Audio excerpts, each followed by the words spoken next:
आज मैं आपको बताने वाला हूँ गिट और गिटहब के बारे में।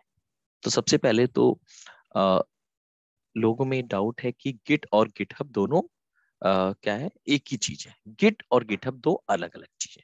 तो सबसे पहले हम ये आज समझेंगे गिट और गिटहब की हमें जरूरत क्यों पड़ती है। ठीक है। तो सपोज करिए आपकी कंपनी में आप अकेले काम कर रहे हो। आप चाहे डेवलपमेंट में हो चाहे टेस्टिंग में हो, तो आप सपोज टीम में अकेले हो, आप टीम में अकेले काम कर रहे हो, तो आप क्या करते हो, जो भी कोड चाहे वो डेवलपमेंट का हो टेस्टिंग का हो, वो क्या करते हो, आप अपनी मशीन पे डेवलप करते हो। सो फॉर एग्जाम्पल अभिषेक अपनी कंपनी में अपनी टीम में अकेले हैं, और सपोज टेक द एग्जांपल कि वो टेस्टिंग का एग्जांपल लेते हैं कि टेस्टिंग के लिए उन्होंने एक एबीसी डॉट फाइल जावा वाली फाइल बनाई और उसमें अपने टेस्ट केस लिखते हैं। तो होगा क्या कि इसमें वो टेस्ट केस लिखेंगे, और जब जब उन्हें जरूरत पड़ेगी वो एक नई फाइल भी बना लेंगे और उसके अंदर टेस्ट केस लिखेंगे। यानी अभिषेक के पास एबीसी फाइल भी पड़ी है, टेस्ट अभिषेक के पास पीक्यूआर फाइल भी पड़ी हुई है। ठीक है। तो अब जब भी अभिषेक को अपने उसमें अपनी फाइलों में चेंजेस करने हैं, तो कोई प्रॉब्लम ही नहीं है। वो क्या करेंगे, अपनी फाइलों में चेंजेस करेंगे, चाहे वो एबीसी डॉट जावा में उन्हें कुछ नए टेस्ट केस ऐड करने हो, चाहे पीक्यूआर में। ठीक है। तो फॉर एग्जाम्पल उन्होंने पीक्यूआर में दो टेस्ट केस ऐड कर दिए, ई और एफ। अब सब कुछ चूंकि हर चीज क्या हो रही है, वो उनके खुद के सिस्टम पे है। तो अब किसी समय उनको अपने प्रोजेक्ट के ऑटोमेशन को रन करना है, तो उनकी कोई डिपेंडेंसी नहीं, क्योंकि सारा प्रोजेक्ट उससे रिलेटेड फाइल उनके सिस्टम पे है। वो अपने सिस्टम से प्रोजेक्ट के ऑटोमेशन को रन कर देंगे, सारे टेस्ट केस चल जाएंगे, जो भी रिजल्ट है वो उसको क्या कर देंगे, क्लाइंट को शेयर कर देंगे। राइट। लेकिन आइडियल सिनेरियो में ऐसा होता नहीं है कि आप अकेले ही टीम में काम कर रहे हो। तो मैंने यहाँ पे एग्जाम्पल लिया है कि अभिषेक के साथ टीम में कौन थे, आशीष भी काम कर रहे थे। तो अगर आशीष भी काम कर रहे हैं तो होगा क्या, आशीष भी सेम चीज करेंगे। आशीष के सिस्टम पे अपनी खुद की एक जो भी टेस्ट केस की फाइल है, पीओएल डॉट जावा बनाई, उन्होंने उसमें अपने टेस्ट केस लिख दिया, टेस्ट केस सी लिख दिया और टेस्ट केस डी लिख दिया। ऐसे ही जब उनको रिक्वायरमेंट होगी, वो क्या करेंगे, एक फाइल और बनाएंगे, जो भी अपने मॉड्यूल के अकॉर्डिंग रिक्वायरमेंट है कि एक मॉड्यूल के अकॉर्डिंग या फंक्शनलिटी के अकॉर्डिंग उन्होंने एक नई टेस्ट केस फाइल बनाई, जेकेएल डॉट जावा। उसमें उन्होंने टेस्ट केस स्टार्ट कर दिए लिखने। ठीक है। अब at any point of time अगर आशीष को अपनी फाइलों में चेंजेस करने, टेस्ट केस ऐड करने, तो ऐड कर सकते हैं। पीओएल जावा में उन्होंने टेस्ट केस जी और एच। तो अब यहाँ पे अगर देखा जाए तो अभिषेक अपने सिस्टम पे काम कर रहे हैं, अपनी फाइलों पे काम कर रहे हैं, आशीष अपने सिस्टम पे अपनी फाइलों में काम कर रहे हैं। लेकिन अगर देखा जाए तो दोनों एक ही टीम में है और एक ही प्रोजेक्ट में। अगर ऑटोमेशन की बात करें तो दोनों ऑटोमेशन के लिए टेस्ट केस डेवलप कर रहे हैं। अब देखा जाए तो पूरे ऑटोमेशन के टेस्ट केस इस समय 4 फाइलों में है, एबीसी में, पीक्यूआर में, पीओएल में और जेकेएल में। तो अगर इन टेस्ट केस को, पूरे प्रोजेक्ट के ऑटोमेशन टेस्ट केस को रन करना है, तो हमारी डिपेंडेंसी क्या है कि एबीसी और पीक्यूआर तो रन करेंगे अभिषेक, क्योंकि उनकी मशीन पे है। आशीष रन करेंगे पीओएल और जेकेएल। और क्या करेंगे, दोनों जब रन करेंगे उसकी रिपोर्ट बनाएंगे, दोनों आपस में बात करेंगे, शेयर करेंगे, कंबाइंड रिपोर्ट बनाएंगे और तब वो क्लाइंट को शेयर करेंगे। राइट। तो यहाँ पे डिपेंडेंसी क्या है कि दोनों अलग अलग सिस्टम पे। तो इसका सोल्यूशन कंपनी ने क्या निकाला, कंपनी ने कहा ये तो बड़ा टफ काम है कि भाई हर बार वो टेस्ट केस अपने से रन करे, वो अपने से रन करे, फिर रिपोर्ट कंबाइन करें, फिर उसको सेंड करें। तो इस एफर्ट को दूर करने के लिए एक सोल्यूशन निकाला गया कि क्या करते हैं, एक कॉमन मशीन लेते हैं। कंपनी में क्या करेंगे, एक कॉमन मशीन बनाते हैं, और इस कॉमन मशीन में हम करेंगे क्या कि अभिषेक अपनी सिस्टम पे काम कर रहे हैं, उन्होंने अपनी सिस्टम पे फाइल बनाई एबीसी डॉट जावा, वो अपनी सिस्टम पे फाइल बना रहे हैं, और फाइल बनाने के बाद उस पर काम करेंगे। और आशीष क्या है, एक्स वाई जेड अपनी फाइल है, वो अपने सिस्टम पे काम कर रहे हैं, उन्होंने एक्स वाई जेड फाइल बनाई और उस पर अपने टेस्ट केस उन्होंने डेवलप कर दिया। होगा क्या, इसके बाद अभिषेक जब भी अपना काम कंप्लीट कर लेंगे अपनी फाइल में, तो वो अपने कोड को कॉपी कर देंगे इस कॉमन मशीन पे। ठीक है। और ऐसे ही आशीष क्या करेंगे, जब वो अपना काम कर लेंगे तो वो भी अपना कोड कॉपी कर देंगे इस मशीन पे। तो इस कॉमन मशीन पे देखो, एबीसी फाइल जो कि अभिषेक ने डेवलप करी है, जो उसमें टेस्ट केस लिखे हैं, और आशीष ने जो X Y Z file develop की जिसमें टेस्ट केस लिखे, वो दोनों कहाँ अवेलेबल है, इस कॉमन मशीन पे। इसका मतलब जब कभी टेस्ट केस रन करने होंगे तो कोई प्रॉब्लम ही नहीं है, इस कॉमन मशीन पे हमारा टेस्ट केस रन कर लिए जाएंगे और इसकी जो भी रिपोर्ट है उसको शेयर कर दी जाएगी, जो भी क्लाइंट या जो भी स्टेक होल्डर्स है। ठीक है। अब देखते हैं यहाँ पे होगा क्या कि अब अगर अभिषेक को अपने सिस्टम पे उनके एबीसी फाइल पड़ी है, उनके सिस्टम पे एक्स वाई जेड फाइल नहीं पड़ी है, और आशीष के सिस्टम पे एक्स वाई जेड पड़ी है लेकिन एबीसी नहीं पड़ी है, तो अगर उन्हें अपनी ये फाइलें, सपोज उन पे कोई काम करना है, ठीक है, या उनको अपने सिस्टम से भी मान लो किसी वजह से रन करके देखना है कि प्रोजेक्ट सही चल रहा है कि नहीं चल रहा, तो क्या करेंगे, अभिषेक क्या करेंगे, कॉपी करेंगे वहां से कोड, और वो कोड कॉपी करेंगे जो वहां पे फाइल है XYZ, उसको अपने मशीन पे ले आएंगे कॉपी करके। सेम आशीष क्या करेंगे, वो भी क्या जाएंगे उस कॉमन मशीन से कॉपी करेंगे कोड को जो कि उनके पास नहीं ABC, और अपनी मशीन पे ले आएंगे। ठीक है, अब यहां तक तो प्रॉब्लम कोई मेजर चैलेंज नहीं आया, लेकिन चैलेंज सिर्फ ये था ये सारा काम मैनुअल हो रहा है, ये सारा काम मैनुअल हो रहा है, यानी अभिषेक वहां से कॉपी कोड कर रहे हैं, अपने पे ला रहे हैं, फिर वहां पे जो कोड अपडेट किया वहां पे भेज रहे हैं, तो आप कॉमन मशीन में ये सब चीजें मेंटेन कर रहे हो। जब तक अभिषेक और आशीष अपनी अपनी फाइलों में काम कर रहे हैं कोई चैलेंज नहीं है। लेकिन अगर हम यहाँ पे एग्जांपल लें कि एक ऐसा पॉइंट आया जहां पे अभिषेक और आशीष दोनों को एक ही मॉड्यूल पे काम करना था, एक ही मॉड्यूल में यानी एक ही टेस्ट केस वाली फाइल पे, और अगर एक ही टेस्ट केस वाली फाइल पे काम करना था तो क्या किया, इस कंडीशन में अभिषेक ने अगर XYZ वाली फाइल में काम करना था तो उसमें 2 टेस्ट केस ऐड कर दिए E और F, और इसी समय आशीष अपने एंड पे भी उसी मॉड्यूल में काम कर रहे हैं तो उन्होंने टेस्ट केस ऐड कर दिए G और H। अब यहाँ पे चैलेंज क्या आएगा कि यहाँ पे इस फाइल को उन्होंने कॉपी करना, क्योंकि अभी जो कॉमन मशीन पे फाइल पड़ी है उसके अंदर XYZ.java पुरानी फाइल पड़ी है और उसके अंदर 2 ही टेस्ट केस है। अब उनको अपने टेस्ट केस, आशीष को भी अपने टेस्ट केस वहां रखने हैं और अभिषेक को भी रखने हैं, यानी कि वहां पे जो फाइल होनी चाहिए वो फाइल पे ओवरऑल आफ्टर कॉपी करने के बाद वहां टेस्ट केस क्या होने चाहिए, CDEFGH, ये 6 टेस्ट केस वहां पे होने चाहिए। लेकिन होगा क्या, क्या ऐसा होगा, ऐसा होगा नहीं। होगा क्या कि मान लो अगर आशीष ने अपनी फाइल को वहां कॉपी किया, पहले आशीष ने अपनी फाइल को कॉपी किया, तो होगा क्या, वहां पे जो पुरानी फाइल है वो हट जाएगी और उसकी जगह XYZ वाली फाइल जो आशीष के अपने लोकल पे थी जिसमें CDGH टेस्ट केस थे वहां पे कॉपी हो जाएगी। ठीक है, इसके बाद आशीष ने सोचा कि भाई अब एक काम करते हैं, मैंने भी अपना काम खत्म कर लिया, मैंने भी अपने टेस्ट केस EF ऐड कर दिए, मैं अपने टेस्ट केस को भी क्या करता हूं, कॉपी। तो अगर यहाँ पे वो कॉपी करेंगे तो होगा क्या, जो की फाइल वहां पे अपडेट की थी आशीष ने वो वहां से हट जाएगी, वो रिप्लेस हो जाएगी और वहां पे अपडेटेड आ जाएगी फाइल अभिषेक की। और जैसे अभिषेक की फाइल अपडेटेड आई तो वो टेस्ट केस लॉस्ट हो जाएंगे जो डेवलप किए थे किसने, आशीष, G और H चले गए। ठीक है, अगर सपोज क्या है कि अगर इसका सॉल्यूशन निकाला भी जाता तो सॉल्यूशन क्या निकालते कि जब भी कोई एक कॉपी करेगा वहां, तो कॉपी करने से पहले वो चेक करे कि उसकी फाइल और वहां की फाइल में कोई डिफरेंस तो है कि नहीं है। और वो डिफरेंस चेक करने के लिए क्या करना पड़ेगा, सारे मैनुअल एफर्ट करने पड़ेंगे, दोनों फाइल को अपनी लोकल उस फाइल को लेना पड़ेगा, उसको अपने लोकल एंड पे लेंगे अभिषेक और आशीष, यानी अपनी फाइल XYZ उनके पास पड़ी है और XYZ पहले वो क्या करेंगे उस कॉपी करके अपने लोकल पे लाएंगे, फिर दोनों को कंपेयर करेंगे कि मेरे पास क्या कोड है वहां पे कौन सा कोड है, तो जो भी कोड है उसको पहले क्या करेंगे उन्हें एक तरह से मर्ज करना है और ये काम उन्हें मैनुअल करना है ताकि जो कोड वहां पे पड़ा है वो कोड लॉस्ट ना हो। ऐसे ही क्या करेंगे, इसका मतलब अब आशीष अपने लोकल एंड पे फाइल लाएंगे XYZ और कॉपी करेंगे, अरे वहां पे 2 टेस्ट केस पड़े हैं आपके C और D, तो आप वो उसमें GH अपना 2 टेस्ट केस ऐड करेंगे और फिर वहां कॉपी करके डाल देंगे।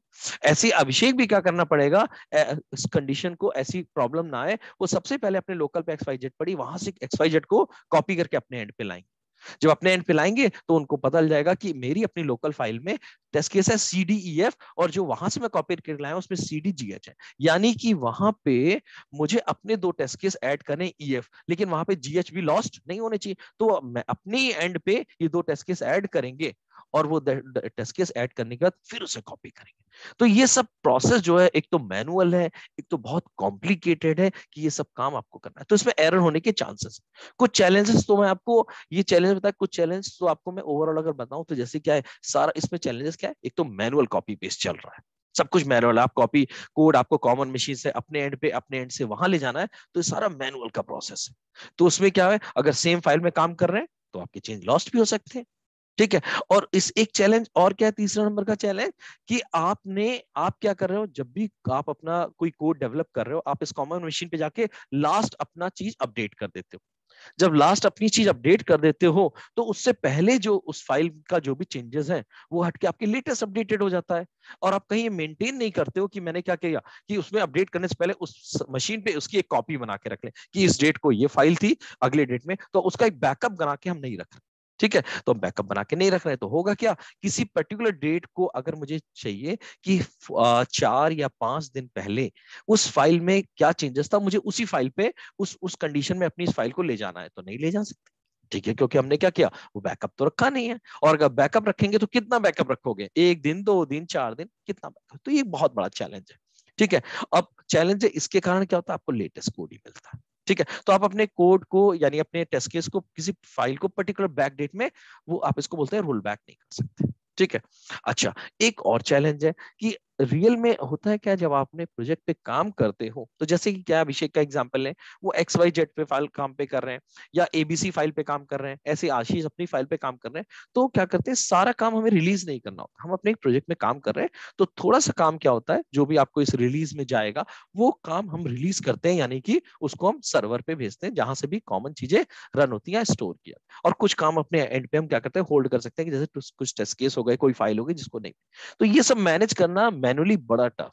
क्यों टफ है, क्योंकि आपको ध्यान रखना, अरे ये कोड मेरे लोकल एंड पे रखना है, इसको मैंने सर्वर पे, और इतना ही कोड मुझे कॉपी करके वहां रखना है। तो क्या होगा, नेक्स्ट टाइम जब आप दोबारा मान लो इसको रिलीज करना है, तो आपको ध्यान रखना है कि उस समय अगर किसी और ने भी उस फाइल में चेंजेस किए होंगे, तो आपको पहले उसकी कॉपी लोकल एंड पे लानी है, फिर अपने से कंपेयर करनी है, फिर देखना है कि क्या चेंजेस पिछली बार मैंने कर दिए थे, क्या मुझे ऐड करना। तो ये सारी चीजें आपकी क्या करती हैं, इस सिस्टम को कॉम्प्लिकेटेड बनाती है। तो सिस्टम ने, आपकी कंपनी ने आपको, या ऑर्गेनाइजेशन ने आपको एक कॉमन मशीन देके, जो आपकी प्रॉब्लम थी उसको सॉल्व करने की कोशिश तो की, लेकिन सारा का सारा काम आपका मैनुअल हो रहा है, और मैनुअल होने से क्या हो रहा है, कॉम्प्लिकेटेड हो रहा है, और उसमें एरर के चांसेस है। तो अब इसको प्रॉब्लम को सॉल्व कैसे किया जाए, तो इस प्रॉब्लम को सॉल्व करने का एक सोल्यूशन ये देखा गया कि होगा क्या, कि आपके सपोज अभिषेक और आशीष, फिर से एग्जांपल लेते हैं कि दोनों आपके सिस्टम में है, ठीक है, आपकी कंपनी में प्रोजेक्ट में है, तो दोनों क्या करेंगे, इस कॉमन मशीन पे, जो कॉमन मशीन आपकी बनाई थी, इस कॉमन मशीन में एक काम किया गया, इसमें जो कॉमन मशीन थी, इसको नाम दिया गया एक गिटहब। एक कंपनी है, आप कह सकते हो, एक थर्ड पार्टी शामिल हुई, उसने कहा इस कॉमन मशीन को मैं मेंटेन करूंगा। इसको एक कंपनी की मशीन नहीं होगी, उसने कहा कि मैं अपनी एक मशीन, यानी आप इसको सर्वर भी बोल सकते हो, उसने कहा सर्वर को मैं मेंटेन करूंगा, और उसको नाम दिया उसने गिटहब। ठीक है, और इस गिटहब को, ताकि ये हर जगह से एक्सेस हो, तो इसे कहां डाल दिया, इंटरनेट। अभी कॉपी, अब ये जो मशीन है, ये जो गिटहब है, ये कंपनी ने से कहां के रखा है, इंटरनेट। तो कोई भी इसको कहीं से भी एक्सेस कर सकता है, एक बहुत अच्छा फायदा। ठीक है, लेकिन एक्सेस करने के लिए इसका ऐसा मतलब मतलब नहीं होगा कि क्या कोई भी कि एक्सेस करेगा। आपको यहाँ पे अकाउंट लेना पड़ेगा। कंपनी क्या करेगी, फिर गिटहब में जाके एक परचेज करेगी वो अकाउंट, और उसको एक क्रेडेंशियल मिलेगा, उसके बाद वो क्या कर सकते हैं, अपने प्रोजेक्ट को इस मशीन पे मैनेज कर सकते हो, अपनी फाइलों को यहाँ पे कर सकते हो, सेव कर सकते हो। ठीक है, तो सेव कर सकते हो, तो उसके लिए आप क्या करोगे, इसे अकाउंट खोलोगे। क्लियर है, तो अब आते हैं यहाँ पे कि ये काम होगा कैसे। अब इसको करने के लिए, इसके बाद क्या किया, कंपनी ने बोला कि अब इस मशीन पे आपको, इंटरनेट पे, तो आपको इस मशीन पे कॉपी पेस्ट करके अपने कोड को नहीं सेंड करना है, अपनी फाइलों को ऐसे नहीं भेजना। आप क्या करोगे, कुछ कमांड यूज करोगे। आप अपनी मशीन से क्या करोगे, आपकी मशीन से कुछ कमांड आप चलाओगे, आप जैसे for example pull command, push command, add command, ये कमांड आप चलाओगे अपनी मशीन से, और आप मेरे इस सर्वर यानी इस गिटहब कॉमन मशीन पे इंटरेक्ट कर सकते हो। ऐसी कोई भी, जो भी आपकी टीम में इस मशीन से इंटरेक्ट करना चाहता है, चाहे वो अपने कोड को यहाँ भेजना चाहता हो, या यहाँ से कोई फाइल पड़ी हो अपने एंड पे उसको लाना चाहता है, तो उसे क्या करना पड़ेगा, सिर्फ कमांड रन करने। अब ये कमांड रन कैसे होंगे, तो गिट कंपनी ने बोला कि हम क्या करते हैं, आपको अपने एंड पे, अपनी लोकल मशीन पे एक सॉफ्टवेयर डालना पड़ेगा, और इसको नाम दिया क्या, गिट। तो आप देख रहे हो, दोनों अभिषेक के सिस्टम पे पड़ा होगा एक सॉफ्टवेयर गिट, उन्हें इंस्टॉल करना, और इस सॉफ्टवेयर ही आपको एक कमांड प्रोवाइड करेगा। इस सॉफ्टवेयर की हेल्प से ही आप क्या करोगे, जब इंस्टॉल करोगे, कमांड मिल जाएंगे, आप रन करोगे, और आप इजिली क्या कर लोगे, इंटरेक्ट कर लोगे, इस मशीन से इंटरेक्ट कर लोगे। अब देखिए, इससे काम आसान क्या हुआ, यहाँ पे कोई भी काम मैनुअल नहीं है। आप मैनुअल मतलब, आपको यहाँ पे उस मशीन से ऐसा नहीं करना कि आप कॉपी कर रहे हो, फिर वहां पेस्ट कर रहे हो, फिर वहां से कॉपी करके ला रहे हो। आप सिर्फ यहाँ से कमांड रन कर रहे हो अकॉर्डिंग टू योर नीड, जो आपकी जरूरत है। अगर आपको कोई कोड अपनी मशीन से वहां भेजना है, तो आप केवल पुश कमांड चला दोगे, कोड यहाँ से आपका सेंड कर देगा। उस मशीन से कोई कोड आपको अपने एंड पे लाना है, तो आप कमांड करोगे। तो हमको ये सीखना है कि कौन कौन से कमांड है। ठीक है, अब इससे क्या फायदा हुआ कि अभिषेक ने अपनी एक फाइल पे काम किया, अभिषेक अपने एंड पे एक फाइल पे काम करे ABC।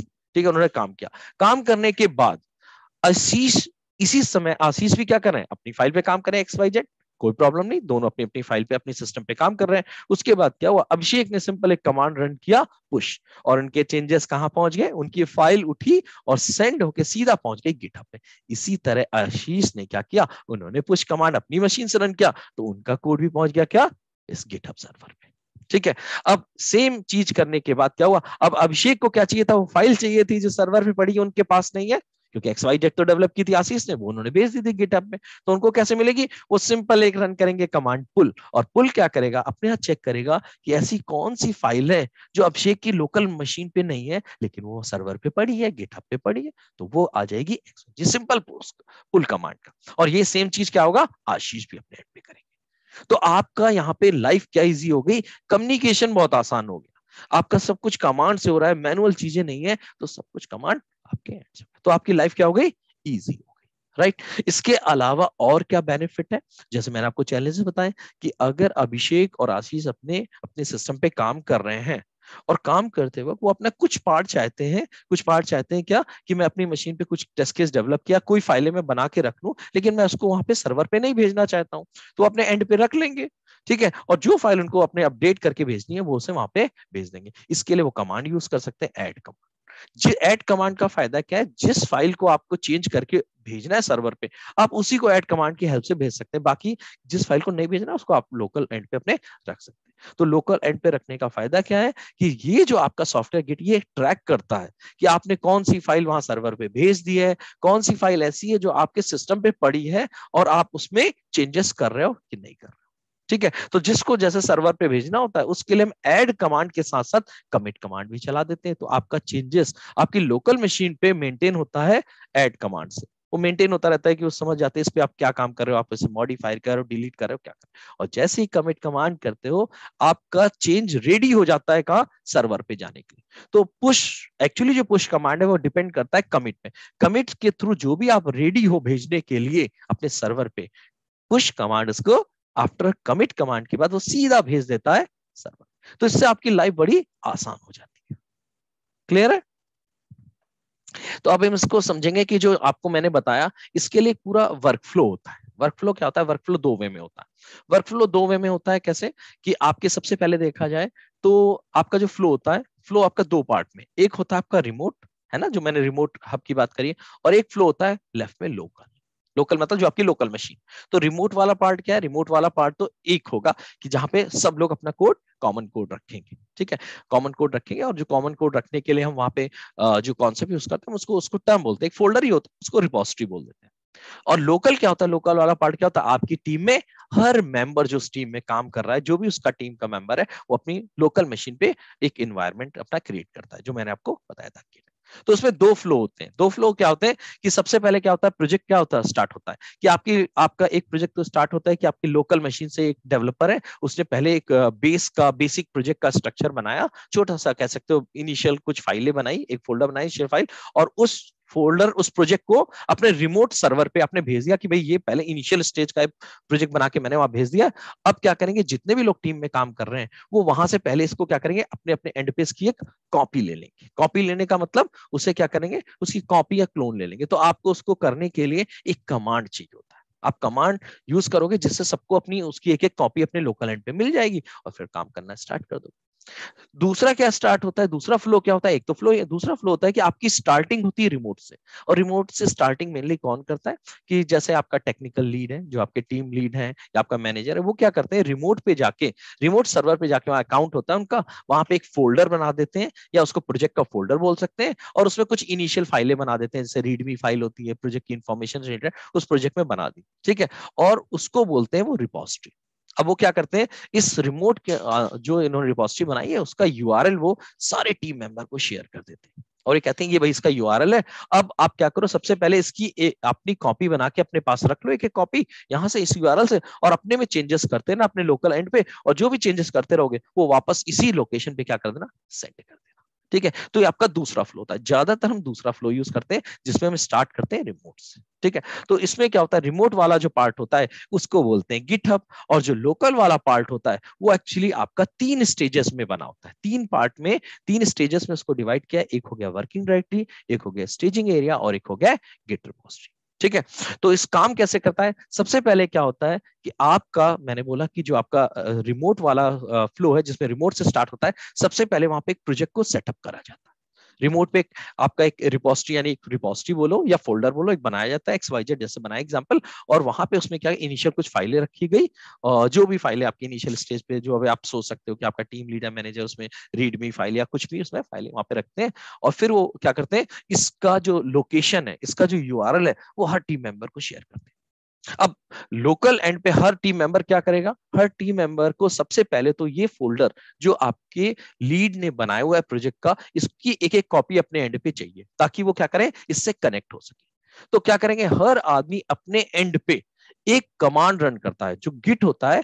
गिट उसके एंड पे इंस्टॉल कर लिया उसने, वो कमांड रन करता है जिसका नाम है क्लोन।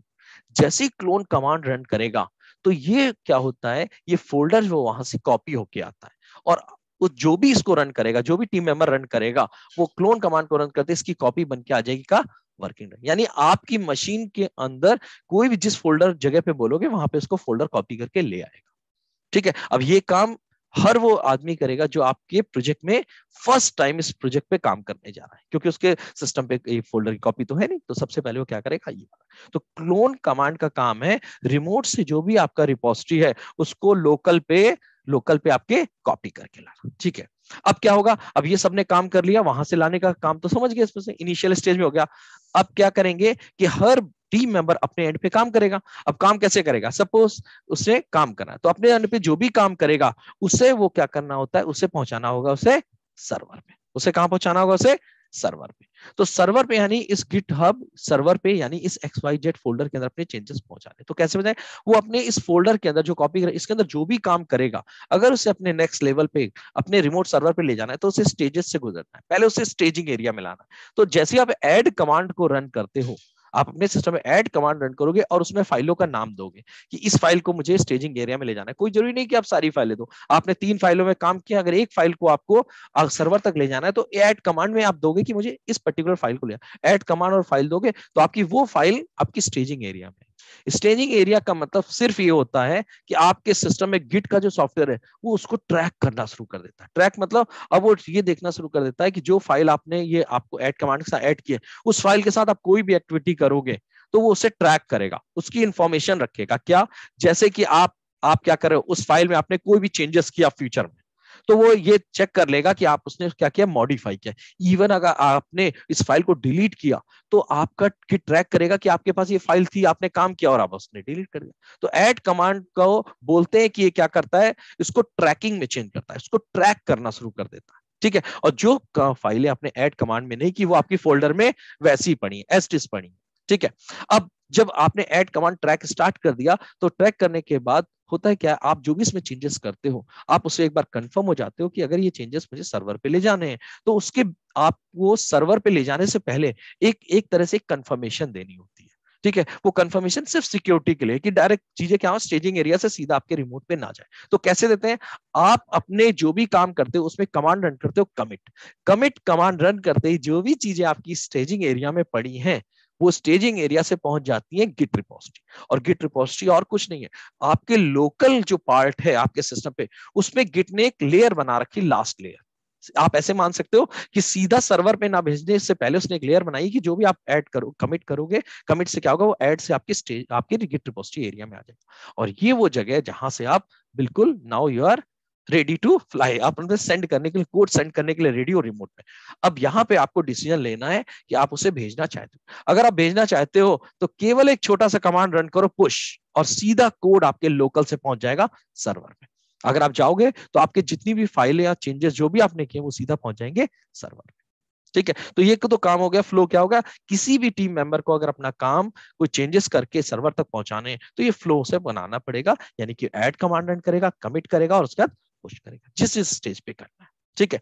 अब ये काम होने के बाद अब क्या बचता है, आपने सबसे पहले देखा कि मैंने क्लोन कर लिया, काम स्टार्ट कर दिया, अपनी फाइलों के चेंजेस को भेज पा रहा हूं। लेकिन जैसे आप अपने काम को वहां भेज रहे हो, ऐसी और टीम मेंबर भी भेज रहे हैं। तो आपने एक फाइल वहां पे भेजी है, दूसरा टीम मेंबर ने भी किसी फाइल को वहां भेजा होगा, तो अब आपके सिस्टम पे क्या होगा, आपकी अपनी फाइल तो थी वो आपने सेंड कर दी, लेकिन किसी और ने जो इस सेटअप वाले गिटहब सर्वर पे फाइल भेजी है दूसरी, वो आपके मशीन पे तो है नहीं, तो आपको अपने एंड पे भी चेंजेस चाहिए ताकि आप भी उस पर काम कर सको अगर वो कभी ऐसी जरूरत पड़ेगी उस कॉमन फाइल पे काम करना है।